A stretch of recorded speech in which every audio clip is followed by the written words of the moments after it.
Ellen dancing just never, I tell you, it never gets sick, buddy. You look great. You look great. Folks, welcome to Thursday Night Live with your Soaring Prophets boys. As always, Thursday. I've shot a bunch of other shows here tonight. This is our third one on the deck for today. Very cool stuff. You guys know we've always got really cool things coming down the pipe for you. And obviously tonight is no different.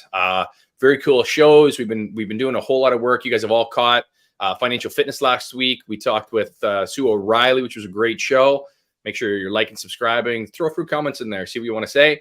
Wealth-wise, we're going to be filming another episode this week coming up. The beautiful Jennifer Burnham-Grubbs will be joining me for that one. So as you folks know, we've always got some amazing content ready to go, ready rolling. So it's you should mention the time change for Financial Fitness. Yeah, so Financial Fitness, again, we're finding, like we talked about the last episode, we're finding when we're putting it out afterwards, after the editing. So James and his little cast of characters over there, the little elves in the background, have been editing all afternoon after we shot those shows. So we're going to have things a little bit more timely for you so that it's like within about a 12-hour turnaround, that from shooting, everything is up to date. All that financial information that we're putting out there for you guys is very poignant, and it's got to be timed.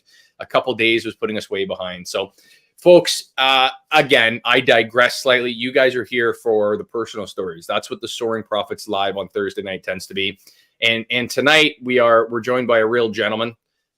Brady comes to us as a recommendation from a friend of ours who really struggled for a long time and was involved in the July 4th shooting a few years ago. The Walking Tall crew, those guys have been fantastic. Each and every one of them has such a unique story. Their whole team, just the way that they've all come together and put that passion project together to just have a conversation. And that's sort of exactly what we're trying to do here. So Brady, thank you, sir. I appreciate you joining us tonight. Yeah, thank you for having me. All the way from Washington State. I'm trying to think if we've had a Washington State yet. I think we're about 47 or 48 states. I don't know if we've got a Washington yet. I don't think so. All right, first. That's it.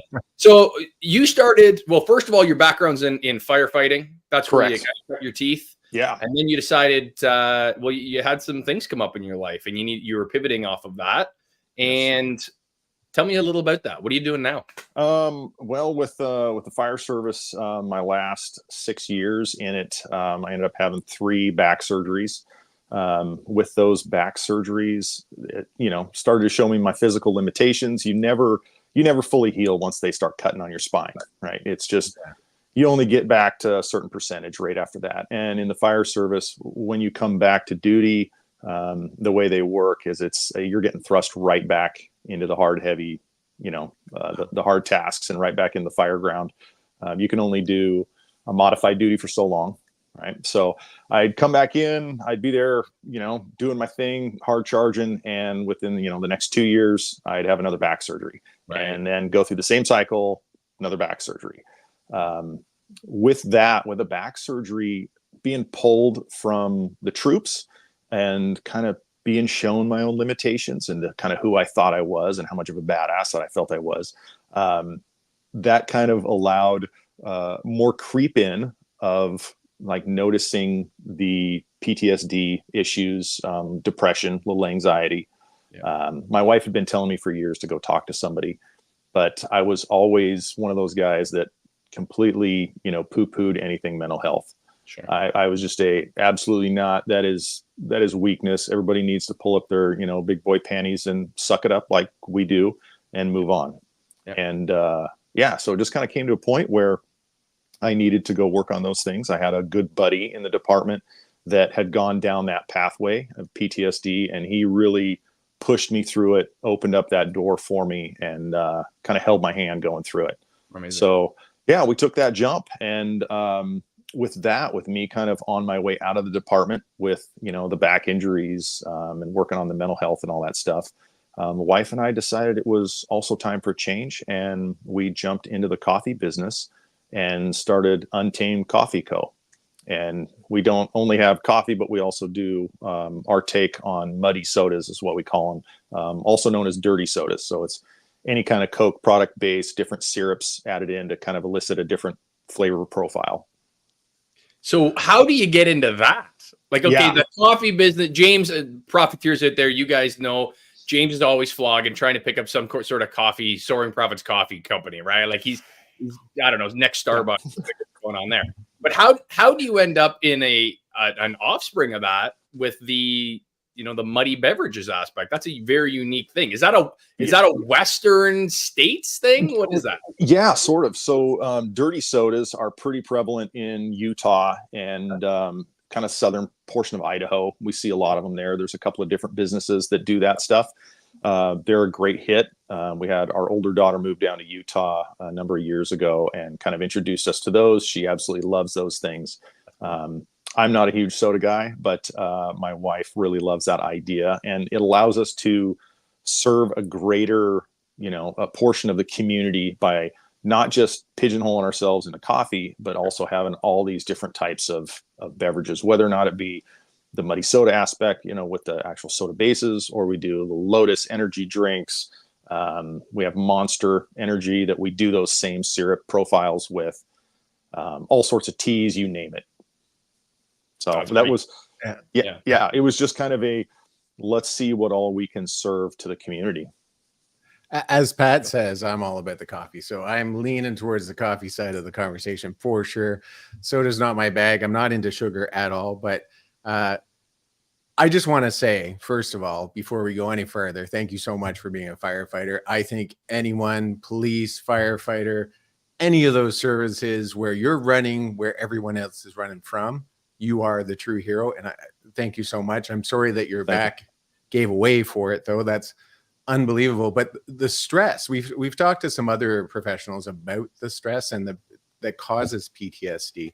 Can you go over some of, if you don't mind, like if it's too personal, that's okay, some of the key indicators that you had, like those moments that you were like, there is something wrong? Because I think that's important, because a lot of people, including myself and probably Pat, you go through life as a man and you ignore these moments where you have maybe a minor breakdown or anxiety gets the best of you, and you kind of just push it down with that inner strength and hide it until you maybe blow up at a colleague or you blow up at a friend.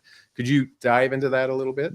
Yeah. So, I mean, really, it's just one of these things where, like you say, it's like we push all that stuff down. And I wouldn't say that it's anything that I even noticed about myself. I think most of us, when we're having these direct symptoms that tie into our PTSD, we place that on everybody else around us. And so we look at everybody else, right? I look at my spouse and be like, she's the one that's messed up and here's all her issues. This is what I see on her, and every other single person that we look at, right?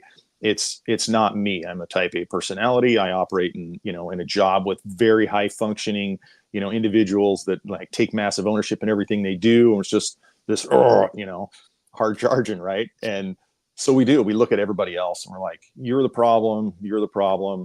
Me being the, more angry asshole guy, to me, that's not really a reality. I would look at it more like all these other people are screwing up, and that's why I'm frustrated, right? That's why I'm, hyper and, angry and emotional all the time. But what I started once I, kind of took the initial step into, let's take some time off, let's look at myself, kind of break into the therapy aspect, which is a challenge for anybody to do, right? Therapy is not easy. No. Therapy opens the doors to all of your own problems. It's like looking at yourself in the mirror every day. It's horrible. But that's what I kind of noticed, is that I had super fast temper, angry all the time, always searching for happiness and kind of what is happiness, and almost sitting there in my life and going, I'm not happy and I'll never be happy, right? I don't have happy, joyous moments. That's kind of just this overall mellow or just kind of dread that you feel like you live in. Sleep problems is huge, especially for that kind of shift work. I am envious of anybody that, does 24-hour shifts like we do. We did 1 on 2 off, 1 on 4 off, which is a fantastic schedule. But when you come home after a crappy night, anybody else that can like lay their head down and go to sleep the next night, like that's fantastic. I was not one. So I had, my 24 years of crappy sleep. Which now I'm sleeping like a baby and it feels so much better. Just the recovery element. But, it's like sleep issues, not wanting to be around other people. You start to, regress a little bit, pull yourself away from others. You don't like public, settings. You go into a restaurant or anything like that, and kids know that they have to sit, with their back to the door, because I'm not having my back to the door. I need to look around the room to protect at all times. Yeah. I was never a person that had major nightmares, but what are classified as nightmares that I was having were these just stupid struggle bus dreams. The ones where it would never happen in real life, but whatever task you're trying to perform, everything's going goofy, and it just you can't pull a lever. Everything's just that messed up. Stuff that would never happen. But I would wake up from those, a little elevated heart rate, a little sweaty. But what I really noticed about myself is that it would be a gorgeous day. I'd be mowing the lawn. I should be enjoying it, right? Just the smell of that grass. It's gorgeous out. And I would realize for 45 minutes, all I've been doing is Rolodexing calls in my mind. Yeah. Not necessarily gnarly stuff. I mean, some of it, yeah, but it was just over and over and over and over and over again. And you're like, man, I'm living in this. Even when I'm out of work, I'm home, I'm with the family, I should be happy. I'm still running call after call after call. Wow. And it's one of these things that, we put a lot of emphasis into our military, who, really get sent into some horrible situations, see some horrible stuff when they're deployed. And those deployment periods, they have a pre-deployment, get them ready for it. They deploy, and then you've got your demob time afterwards, right? And in shift work careers, for first responders, we don't have that. Yeah, you enter into it, and you're in it for your entire career. Yeah. Right. So Brady, you end up in this, sort of kind of tumultuousness. Sleep's all messed up. Some of the relationships, just not finding joy in what you're doing. When you see a guy like Chris, and that's where you came from again, Chris from Walking Tall. Yeah. His experience, and again, it was war type experience. When he walked in afterwards, and I don't want to go down, personal stories too deep for him, but his employer was not super helpful throughout that process. This is a guy who that day stepped in and really, did everything he could to make sure that his community was safe. And the community sort of, here we are 2 years, maybe 3 years later, has sort of walked away from him. How does that in the fire industry? How does that sort of look as well? Again, like James is saying, you guys are heroes. You're running in when people are running out. And then when you folks need that hand to deal with some of the issues that you're seeing and dealing with, what sort of supports or lack of were you seeing? It's very similar in that lack of support. It's slowly changing. And honestly, now, it's a lot better now than it was even, we'll say, 5 or 10 years ago. Sure.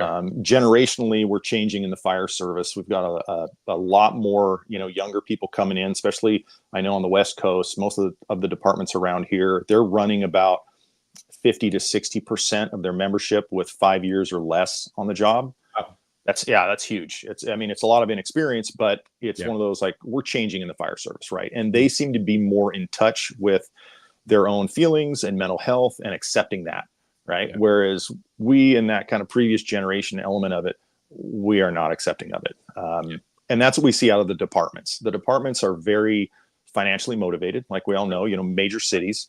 And when they lose a butt in a seat due to, any kind of mental health issue, they almost don't know what to do with it. Right. Because those entities and L&I, workers' comp units for the self-insured cities, they're all set up to manage an injury that, they can know, here's when the injury started, here's your, physical therapy element or surgery or whatever needs to be done. And then here's the ending where you're finished out of it.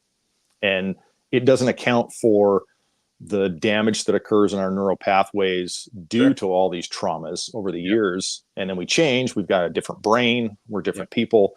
And there's not an element where they can go hey, you're awesome now, you're good to go. Come on back to work, right? Yeah. So they all wave a banner of support for mental health. They'll take grants in for it, but the actual hand-holding and support is pretty minimal. We have peer support units and members and therapy dogs and some of that stuff, but we don't want to sit in circles and discuss calls and all that stuff. So it becomes a very individual path. Yeah, the fire industry is such a unique one in that sense, right? If you're a first responder dealing with, EMS or police, you're not running into burning buildings that, are full of carcinogens, electrical, all of these things. Like the lifespan of a firefighter is not just, burning up in a fire. Right. And if that's the injury that they're looking at, then, you guys come away unscathed. Right. Yeah. It's all the other things. And we look at the 9/11 responders, what happened there, the toxic fumes. I've had family members that were firefighters, and they're running into these buildings that are full of asbestos. Right. Like all of these things are not things that the average individual deals with when they see that fire truck flying by them heading to a call. You never know what you're walking into. You never know the chemicals. You never know the environment that you're walking into, sort of, until you're deep in it. And it's that in and of itself would have to be a play on your mind. What am I walking into today? Yes. Yeah, absolutely. And it's like, I almost, didn't think that I would make it to where I'm at now. I'm 49, turned 50 later this year. You look good, pal. Oh, thank you. Fantastic. Look at this guy. Yeah, I do. I look pretty young. That's good. But that's, I had pretty much decided in my career that I was, the level of energy that I put into it, or the aggression that I used in, my firefighting and all that, or the lack of fear that I felt that I had, I figured I'd have been dead in, early 40s. Right. To then experience, the back surgeries and everything else, and then kind of take a look at my own traumas and everything. I didn't expect that I'd be having to deal with this stuff. I thought, like, I'll be gone by then. It's no biggie. Right. Yeah. The wife will be picking up the pension. The kids will be all paid for. It'll be great. Yeah. You got your system all played out. That's, Yeah. I was thinking about it. So I have no job like a firefighter. Like, you guys do incredible job. It's unbelievable that you run in. But I was thinking about the fact I'm 54 now, and I was very, very strong. And then I started noticing that it took two hands to pick up things that only took one hand, or that it took, I just couldn't do as much physically as I used to be able to do. So I changed that and I pivoted, and now I do other things because it really affected my mental health. I look at older men who are much older than me, and the fact that they can't pick up their own chair and move it. And I think to myself, I don't ever want to have to ask someone for help. Yeah. So I was wondering, so you, like you said, strong, brave, took risks, and now all of a sudden you face your kind of mortality because your back, your strongest part has given out on you. Yeah. I imagine that affected your mental health in some way. Yeah, absolutely. And that's something that we're realizing now too, is that we don't check up on our members enough that have been out on injury. Because what typically happens is you have, a major injury, and you immediately, what we refer to as laying off, which is you're being relieved of duty. You go home, see a doctor, all that stuff. Well, you're immediately cut from everybody. Yeah. And then you're in that, treatment cycle for X amount of time. Maybe you can, there's a point where you come back for a modified duty job for, a couple of days a week or whatever, but you're not with your crew. You're not with your people. You're not with the ones that have been your family for months, years, however long it's been at your station, your rig. And that alone, that almost like alienation from everybody, it just plays a huge mind game. And like you say, like the injury thing, not being able to be who you were. I was a big CrossFit guy. I got into that in the early days, like 2005, certified in 2007, helped the gym start, ran my own gym, was an Olympic lifting coach. I was a triathlete, did up to like half Ironman events, felt super fit, and yet, had the back fall apart and blow out 3 times. So yeah. There's a lot of personal identity that goes into that though, right? Is that I am that guy. Right. Yeah. You need a wall, I'll run through it. Like all those things. And then all of a sudden that can't be. So, okay. So you find yourself in this situation, firefighting is not going to be your future, and you decide to pivot. So what does that look like when you sit down with your wife and you have that tricky conversation? Because again, and like with all due respect, I'm sure your wife is a beautiful, talented young lady as well, but she married a firefighter. Like, what does that do as far as the marriage? What does that do as far as relationships? What does that do as far as the interpersonal things at home? All of those are very dynamic situations in those moments. What does that conversation look like? Right. Yeah. Just having me home all the time Yeah. is enough of a struggle, right? When she's used to me being gone on shift work, or maybe I'll pull an overtime to back up something, so I'll be gone for 48 hours. And oh, you're here again. Yeah, I'm here every day, and like she can't escape it. Right. During the injuries there, you know, and after surgery time, when I'd be laid up, there were times where she'd just be like, I'm going to the store.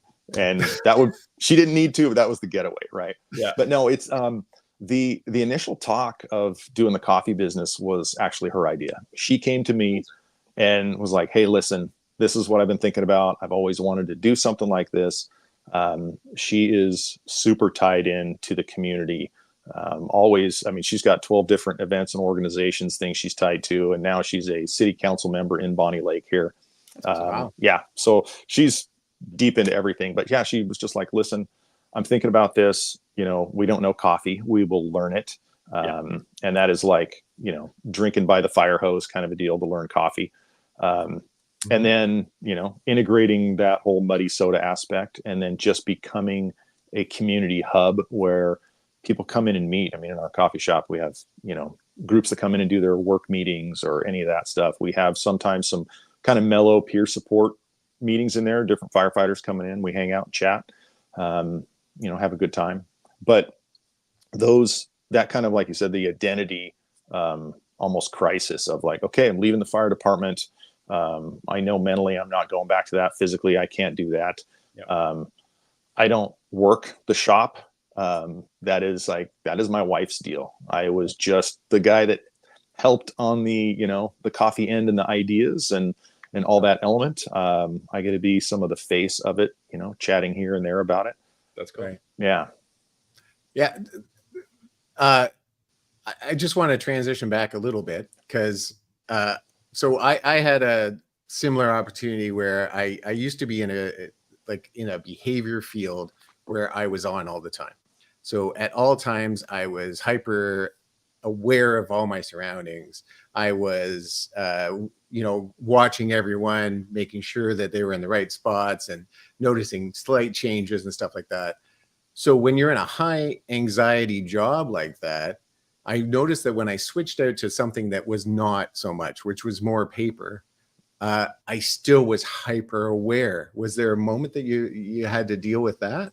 Oh yeah, for me every day. I mean, that is probably one of my biggest struggles, is that hyper awareness aspect. I can't help but, you know, even if I go down to the shop because I'm meeting somebody there and we're going to have a talk on whatever, where I park is like my first thought before I get out of the rig. How I'm looking around as I get out and I'm walking in, I'm looking at other people, you know, coming out of the nearby store, and I'm looking at what shoes they're wearing. Does that fit the outfit? What do they take? I mean, it's just, I operate in that all the time, and it's horrible because it's almost at a level where it kind of sucks the joy out of everything. But I haven't reached a point where I've been able to, you know, manage it and kind of bring it down. It's just still part of it every day for me. Mm-hmm. Yeah, no, it's a wild thing when you're so focused, when you're so driven in that direction, and then all of a sudden it ends. It's kind of like teaching an old dog new tricks. Those habits all die very, very hard.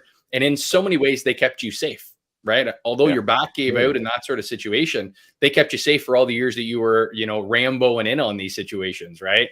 So those things totally die hard.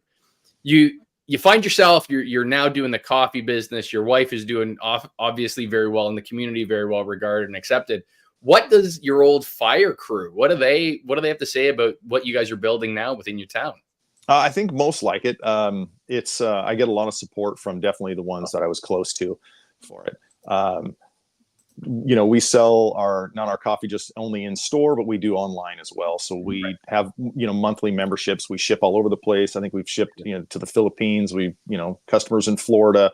There's a coffee shop in Tennessee that uses our medium. So it's like we get a fair amount of support. But the fire service, not to knock on, you know, all the firefighters, but firefighters are notoriously cheap at work. Right. And so I get the mental support from them. But yeah, when you get calls from crews and they're like, hey, you know, we want to buy coffee from you as our, you know, with our house dues, and how much would it cost? I'm like, sweet, I'll give you this huge break to where I'm making, you know, $1 a bag on this stuff, like nothing. And it's like, no, that's too expensive. We're going to go back to, you know, $5 a pound Dunkin'. Garbage coffee.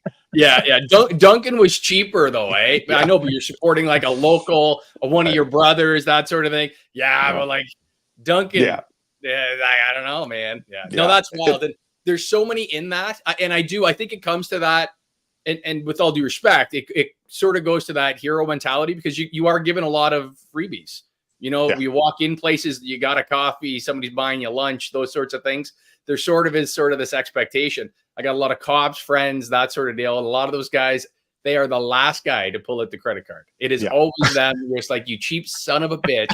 Like, dude, it's $2.50 for a coffee. Like, what are we talking about here, right? But and it's hard to explain to people too about coffee, because that is the thing, is like, now that we're in the coffee world, and how picky we are with coffee, and you look at the average, you know, green unroasted bean that most people are roasting, most big companies are roasting, and it's, you know, maybe $3.50 a pound, you know, green unroasted bean.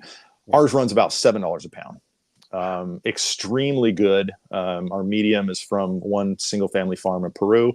It's fantastic. We've got a great roaster that we work with on this stuff.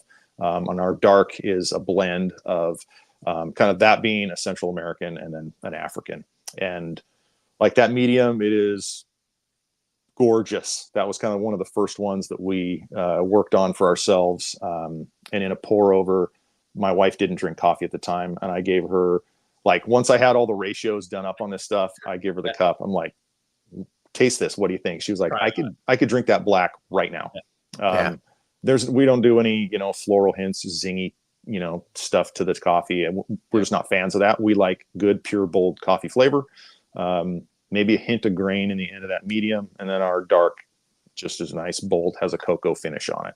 So you're going out and sourcing these products then? Like, you've done the research, you've got the family, right? I'm sure you probably got pictures. You know, we know what we've got, but there are certain individuals that actually do that, you know, inter-country sourcing and bring that stuff in. Amazing. And so we just work with our roaster on that.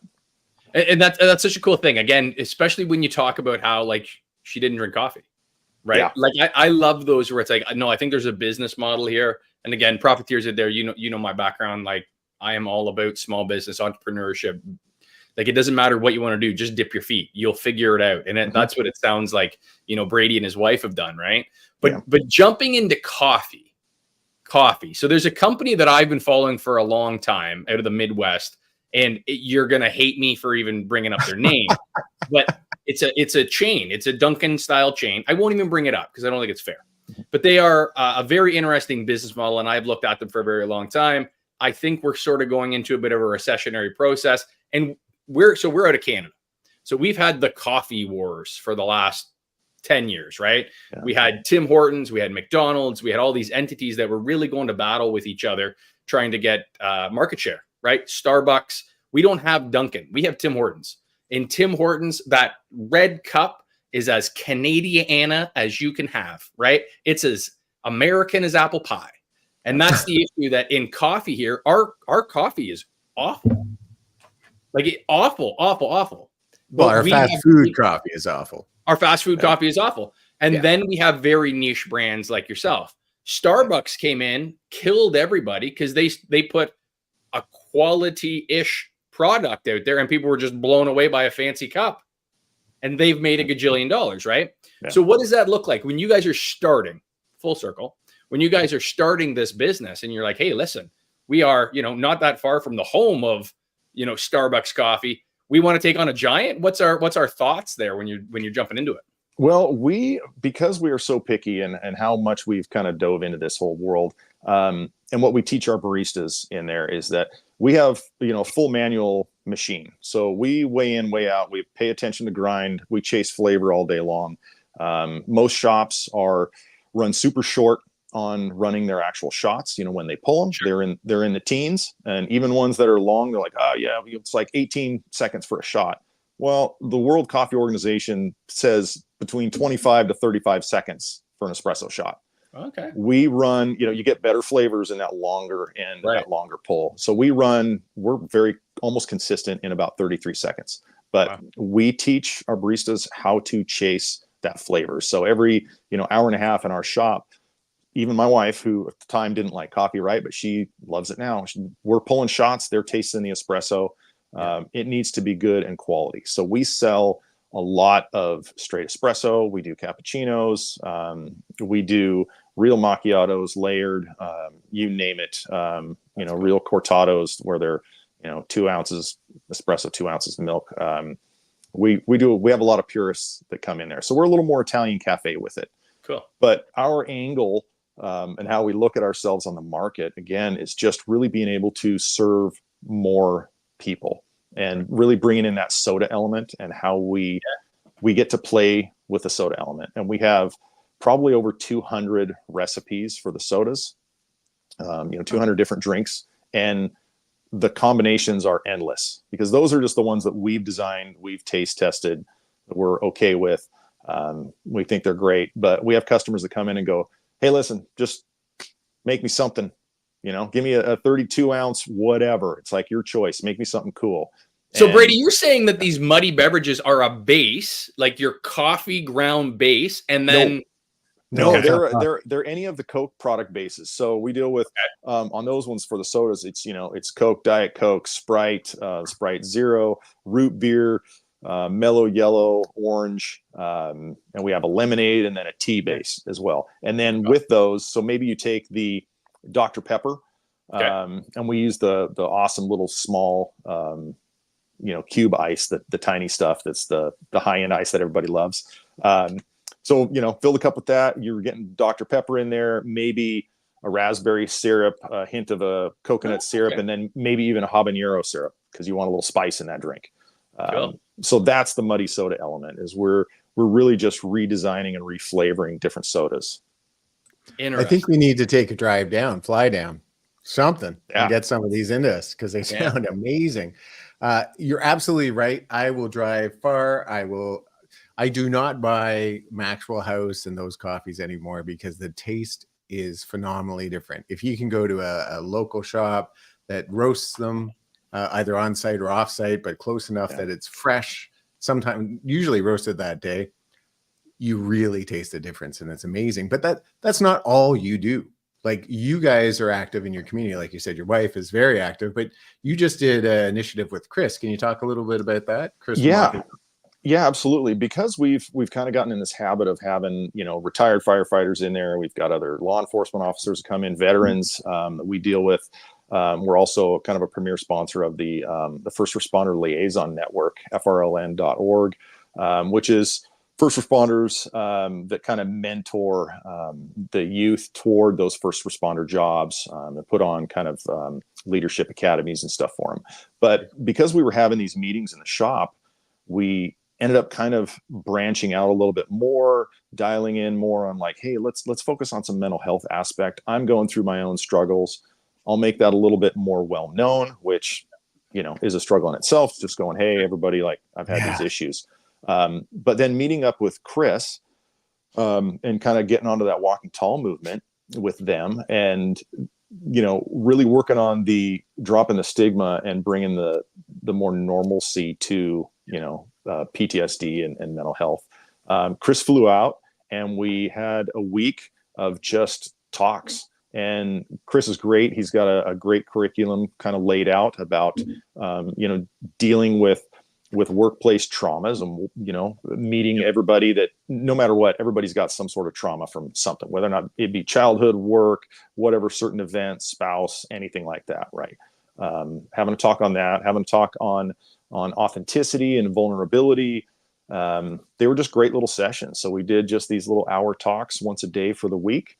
While he was in town. And of course, he was here probably mainly for Pearl Jam because he's a hardcore Pearl Jam junkie. Absolutely. And he got 2 shows in that week. He did drag us to one, which was phenomenal. So it was good. Yeah, I think he's got freaking flyer mouths with the Jam boys there. Like he is wild when it comes down to it. Every time you see him on any social media stuff, he's there. He brags about wearing this pink shirt because he gets the front row and he's in every photo. You can pick him out. Nah, Chris, but it's one of those situations I find for, Chris and Todd, like his partner in Walking Tall. Todd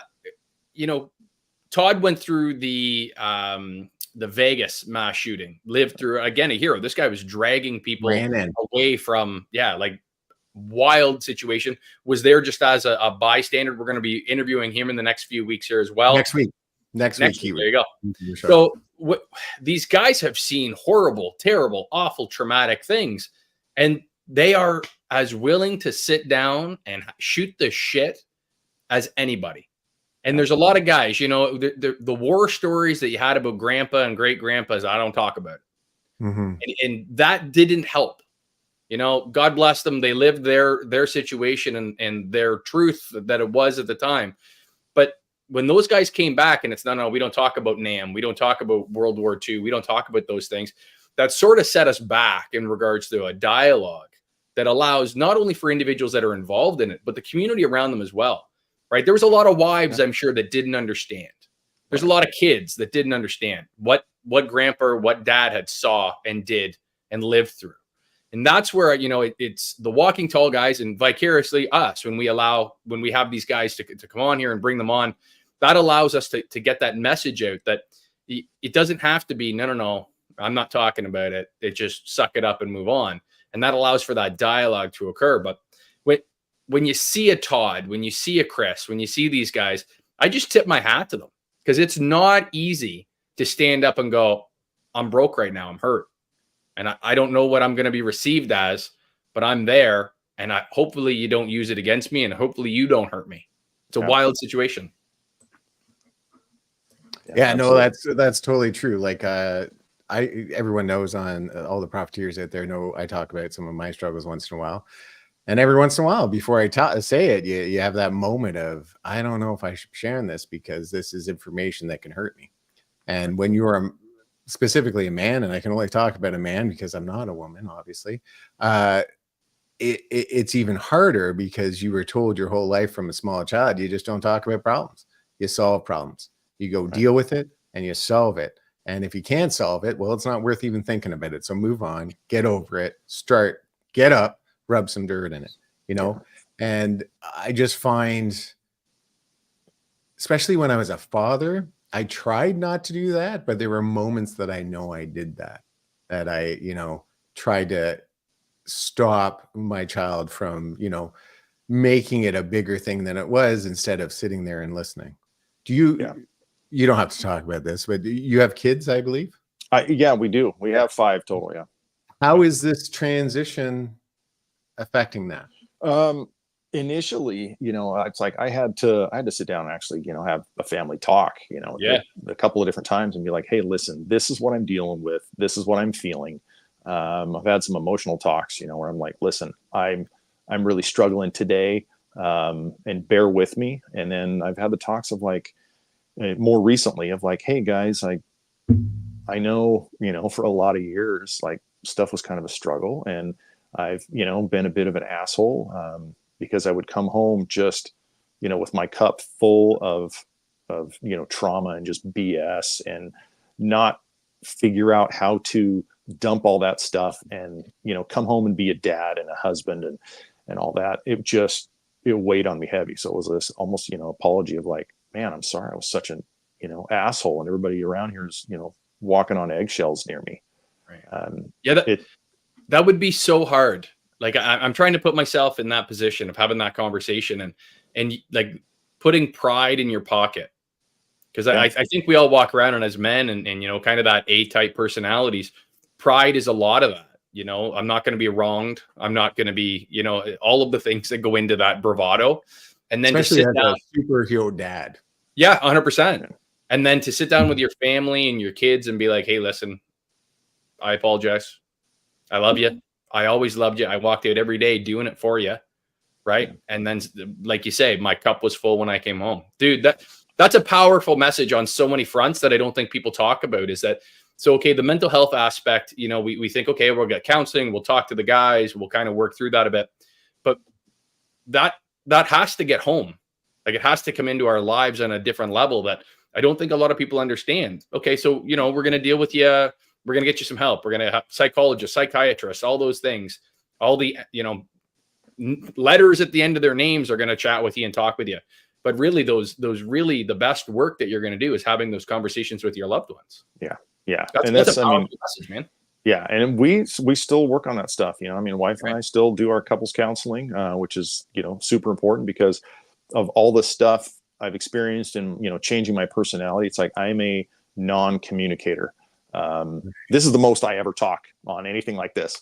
I love it. But yeah, typically I'm a pretty quiet guy. I don't say a lot, and when it's argument time or anything like that, I would immediately just shut down because I just think to myself like, you don't understand what I do and what my brain deals with, and it's hard for anyone else to ever understand what we do. It doesn't matter what kind of what you can explain to people or what movies are out there or what they think about what this job is or the things that you do or how quickly you go from some gnarly event to jumping back on the rig and going out for coffee, or jumping back on the rig, going back to the station and going right to my plate of spaghetti because I'm like, dude, I need to eat because like this freaking call came in the middle of my dinner. And it's hard to explain to people the level of nastiness of all the stuff that we do because they haven't seen it. No. And it is the most, gore and funky stuff. And I mean, when I first sat down with a therapist and she said, oh, tell me, some of the things that are those calls that, you're Rolodexing and talking about or thinking about all the time. It's like, oh, okay. There's this, there's this, there's this, there's this. And I go down the list and I get to about 12 of them. And she stopped and she's like, how many more do you have? Yeah. I was like, I could just keep going. I've had that's year one. Yeah. I'm like, I've had a super good, active, kind of as we would refer to a black cloud where it's like bad crap always happens, when I'm around. But I always loved that because I thought like I'm gaining skills on all these different gnarly events. And obviously I'm the guy that can handle it because I just go from one to the next. It's whatever. Yeah. But it's like, you can't get general people or even family to understand. Yeah. Like, I watched a guy, jump off a 300-foot radio tower and he came through a tree and partially ripped him apart and hit at this outbuilding. And then like we went back later to pick up chunks. It's like they can't understand that stuff, or, being on a freeway and, hosing somebody off a freeway. And then you drive back to the station before you pull the rig in the barn, you're hosing out the wheel wells just in case, cause there's stuff stuck in there and you're picking chunks out from here. And I mean, it's just, it's messed up, but the general public doesn't understand that level of like, no, that's what we really do. Yeah. Right. Mm-hmm. Well, and the dark humor that goes along with it. Right, oh yeah. And you get to a point where this trauma becomes not trauma to you in your mind. You think these stories are because you're surrounded, especially because of the people you're surrounded with are all experiencing it too. And that's Tuesday. Yes. So when you talk to other people, and I'm sure when you talk to your therapist, you probably said it as matter of fact, as you said it, just now, where it's like, so the one day, this guy was cut in half, and then another day, not even realizing how traumatic just one of those is and how even one of those would affect you. And I imagine your therapist, like I know, so I not even close to the level you've dealt with, but through my behavior work and life, I started talking to my therapist about it. And she goes, just wait a second. Like, you do know these are traumatic events. I'm like, no, like they just happen. Like, no, there's nothing traumatic about it. Like, it didn't happen to me. I just happened to be there and I dealt with it. And I had to go through a whole series of, no, they really did affect you. Yeah, they all do. And that's the thing is like, with that dark humor element, right? It's like the inside of the fire engine after a call is one of the, funniest environments to be in, or it can be the most like disappointing, looking at people and be like, man, you guys are screwed up. Because that's how you come down after being in those gnarly calls, right? Somebody makes a comment on something and then, everybody talks and giggles or whatever. And people would have the briefing aspect of it as well too, right? Like there's the dark humor, everyone's quiet and kind of looking around going, wow, that was sort of messed up. And then insert really dark joke, everyone starts to break a little bit and, levity hits and you kind of work yourself through that and you kind of shake yourself out of it for the moment. But then when you go home and you're sitting on the toilet or you're having a shower or you're in your own moment, those things come back and it's like, Tim made a joke. It was, haha, but like now I'm in it. I'm living it. I'm reliving it. I'm dreaming it. I'm having all these things. And I don't think I think, you know, you're advocating for what we need to be doing, right? We don't do well enough in dealing with that. But how has that changed, sort of? How has organizations, because you said earlier that they're working better, but what does that look like? What is an end game that works for first responders? How do we, what's 10 years, 15, 30 years down the road going to look like, or should look like? Right. I mean, it is tough, and it's tough at the departmental level. It's tough at the state level, and how to integrate these things, you know, kind of across the state and through L&I, like I said, you know, as the injury component. Right. But some departments are a lot more progressive about it. And in talking to a guy that's become a good friend of mine, Chuck DeSmith out of Renton, he's a deputy chief there. And Chuck has been integral in working on their mental health programs for all the firefighters. And their department, when he first told me about it, is like when they get injured and they're off and they, you know, do their surgeries or whatever it is, and they do their PT time or anything like that, when they're able to come back for any kind of modified duty job, they can bring them back to their actual crew. So they're like, no, come right back here, hang out with the crew. You're just there for the daytime, X number of hours, whatever you need. Leave, do your PT or any other medical appointments. They keep you up on your paperwork, your certifications. You're hanging back with the members themselves, right? So you don't have that alienated component that other departments do, and that's kind of the key is looking at programs that keep you integrated with your people, right, with your work family, programs that also have, you know, spousal, you know, discussions in it, right? So if you're doing therapy or anything like that, it's like there's a time when you have to have the spouse in there as well. Yeah. They have to be part of it. They have to be able to understand and hear that stuff and start to realize not just what you're dumping in that therapy session, but what are the tools and techniques that you're trying to learn and you're going to try and use so you can navigate this stuff. And then it's hitting it early in careers. And that's, you know, like I said earlier, the younger ones coming in have a better handle on themselves and the capacity to just, you know, understand that mental health is, you know, a very serious thing. And so they're seeking that help earlier, and they're more willing to do that. And we even have a couple of guys that I've talked to here recently that they go to the state police academy, where everybody in the state has to go through, and they line up the recruits there, and they give them plenty of talks on like, listen, like you need to make this part of your career, right? You have to get this help and learn how to dump this stuff. Yeah. Well, and Brady, it's interesting that you bring that up, because it was a question that I had, is that here in Canada, we have a fire college. So you get hired on with your service, and then you go to fire college, then you go back to your station, wherever you're going to be, whether it's municipal, whether it be a big city, how, you know, region, whatever you're doing. Is that the same down there? Because I know guys up here, they are getting those lessons at the fire college. They're realizing that they have to jump on this early and often. And I think maybe that goes to the way that we fund some of our social services here in Canada. Right? Yeah. Healthcare is very different. Yeah, we don't have that. We have a completely different system. And so it's up to individual departments as to how much they're going to push that, how much they're going to talk to those recruits when they come in. All of our departments around here, they all run off of either a testing process that they're all kind of part of. And then it allows you to select which departments that you want to try and get hired on to. Or like me back in the day with Seattle, it was the super challenging. It was the only Seattle test way, right? They did their own thing. And so it was, 6,000 people apply. You go through the process. It's ranked every step along the way. They're creating this, fully ranked list. And then, numbers 1 through 20 are in the first class. Right. And then within that, for us there, it's a 13-week drill school. And there, like for my group, there was zero mental health, right? That was in January 2000. There was none of that. We didn't have time for it. We had too much hose to drag and ladders to throw. And, that's crazy. And it was just, hammer you for 13 weeks straight, learn how to fight fire. And that's it. Yeah. And then relearn it all when you get there, because the guys that you're working with don't like the way that they're doing it, right? That's 100%. Even for me, it's got it wrong.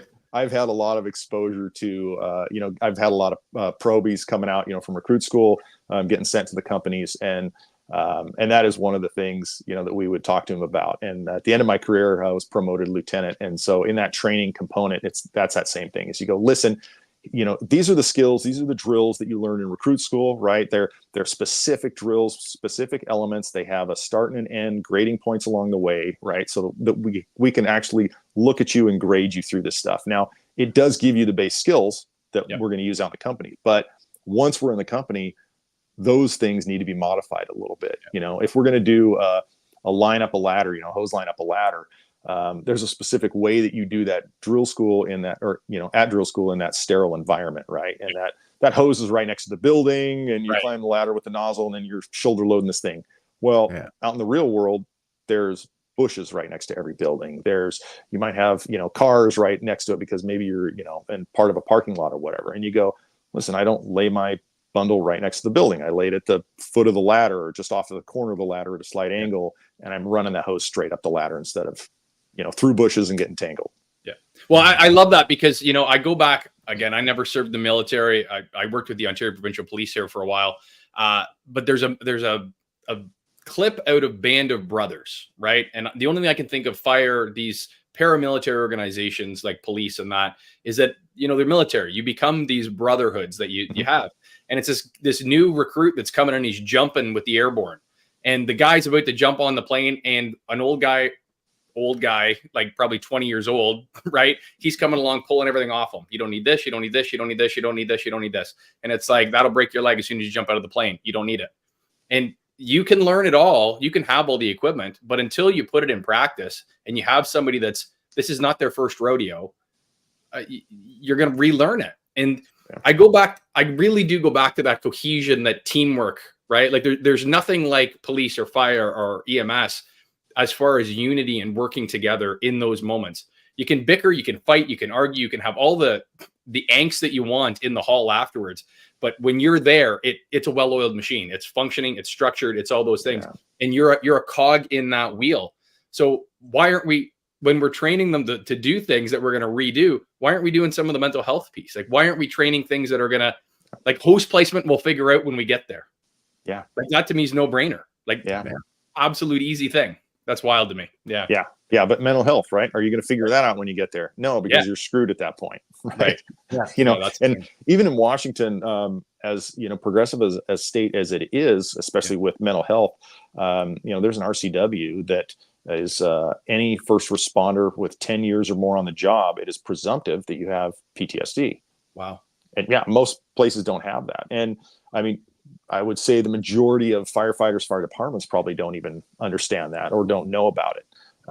And that's the level of trauma that they know at the state level. Like, this is what you're going to experience in your career, right? You have 10 years on the job. It's as presumptive as getting cancer in the fire service. It's wild. Right. So it's like, it's not a question of, are you going to have it or any of this? It's no, you will. Yeah. Right. It's just a matter of what level, and do you have enough resources and other things that you do, other outlets that maybe help you kind of dump that stuff off. And that's where I look at, like, well, maybe I was unfortunate to have, back injuries that then, exacerbated those, feelings of unworthiness and let the depression and everything else creep in. And then, have me focus on, all the trauma and junk from all the years. Who knows? No, it's I imagine that helped because I like guys who retire never had that experience of the quiet that you get, because it's the quiet where you start facing what's going on and how you're feeling, and the fact that you can't move around or leave. It's that quiet that really opens your mind, and you had the opportunity to go back after that quiet with a different mindset that, wait a second, this maybe is affecting me more. Did you try to make any changes when you went back, or did you just head down back in? No, I have not been back. It is for me, it really reached that point to where it's like, not only physically is my back, not going to handle it anymore. But mentally it's no, I'm different. I'm changed. I don't want to do that stuff as much as I love, the fire element. Like when you talk about the moments of calm, or when it's super difficult, the moments of crazy chaos, or like, especially like rolling up onto a really good fire, like that's where I felt calm. That was like my mellow, happy place where you just show up and you're like, oh, cool. Like we're going to do this. Great. Anything else, the quiet time sitting around, trying to be around other people or any of that, it's like, that's the stressing, difficult stuff. Training takes over. The job gets done. It's when you've got to go and got to go to soccer. Yeah. Right. Like when you go there and you're like, hey, I'm going to go do all the things that I'm supposed to do as a dad, but there's no manual. There's no training. You know, I don't know where to put the hose on this one. Yeah. And the voices are still in your head, that Rolodex that you talk about, that you're rolling through. Yeah. So for me, that's where I just reached that point where I'm like, I'm not going to do it. I can't. I don't have that desire to do, to do the calls. I don't want to, go to any more of the trauma. I'm good. Not having the, any more, screams and all that stuff in the head. Absolutely. It's like, no, I'm cool with it. I'm gonna, I'll, try and move on and support the wife and coffee business and all that good stuff. Brady, pal, it's been an absolute pleasure. I appreciate everything that you're doing. When we talk about first responders and as heroes, and James alluded to it earlier in our conversation, is that we sort of just kind of clap at parades and we kind of tip our hat to you guys as you fly by and go, oh, that's kind of neat and cool, and maybe that's something I would do when I was 7 or 8 years old. But it's a unique thing when you talk with guys that have done it and are willing to share those experiences of hardship and what that looks like, and those quiet moments. So Brady, I appreciate you coming. I appreciate you giving a voice to people that otherwise might not be strong enough to do it. There's a lot of power in that for yourself, and that you're allowing people's stories to kind of resonate through you. So I appreciate you joining us for that tonight. Profiteers out there, it's guys like Brady, right? If you know somebody that might be struggling, might be suffering through that sort of thing, whether it be first responder, whether it be someone that that's maybe experienced something traumatic, you can reach out to people, right? Soaring Prophets, we're always here. You can throw comments down below. You can inquire, get in touch with Brady. You can find him. There's, the Walking Tall guys that we've had on before and we'll be having on next week. They are here for that exact purpose. Like Chris is literally the guy that you can pick up the phone and be like, hey, Chris, I need to have a chat with you. This is my story. And he's going to answer. That's just who they are. So Brady, I want to thank you so much for joining us tonight. It's been an absolute pleasure. I look forward to see what you end up doing with your muddy soda business. I think that'll be pretty neat. I never knew what that was. I'm glad that I now know what muddy soda is. Canada, we're not that big. We're kind of, America's hat. But hey, if there's a business opportunity, I'm usually good at trying to dive into something. So maybe we'll chat afterwards. But from me, folks, as always, let's make some money together. James. Thank you. Yeah, Brady, thank you so much for everything you've done and now what you're doing, which is both are important, but I find this more important.